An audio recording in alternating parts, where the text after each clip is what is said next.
Hey everyone! In today's video, I'm going to show you how to get the best Pokemon Go spoofer up and running on both iOS and Android devices.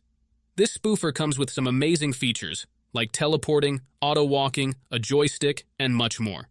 You can even adjust your movement speed, which is super helpful. Plus, I can now choose the best hotspots from around the world.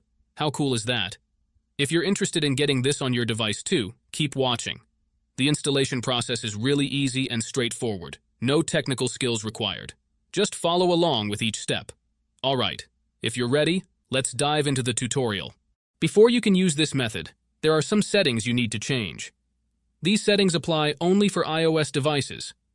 If you are on an Android device, you can skip this part and move on to the next step. Head into your settings, tap on General, and make sure that background app refresh is turned on, either for Wi-Fi or for both Wi-Fi and mobile data. This ensures the app can run smoothly in the background. Next, swing by your battery settings and switch off low power mode. This feature can slow down your device, which we definitely don't want happening.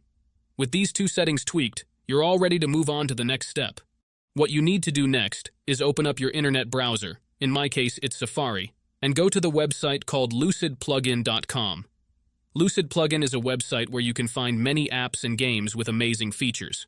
Once you are on the website, search for Pokemon Go and click on it. To get started, simply click the download button and give it a moment to install. Depending on your internet connection, it might take a little bit, but once it's finished, you'll automatically be redirected to a page that says, Installation completed. At that point, the app will pop up on your home screen, and you're good to go. Now, if it's your first time using the site, there are a couple of extra steps to complete, but don't worry, it's super simple. You'll be directed to a website with a video tutorial that walks you through everything step by step. All you need to do is install a couple of apps from the App Store or Play Store, depending on your device. These apps are completely safe and secure, so there's nothing to stress about. Just follow the instructions, and you'll have no trouble at all. So, that's it guys. If you enjoyed this video, make sure to leave a comment, like, and subscribe. Thanks for watching, and see you next time.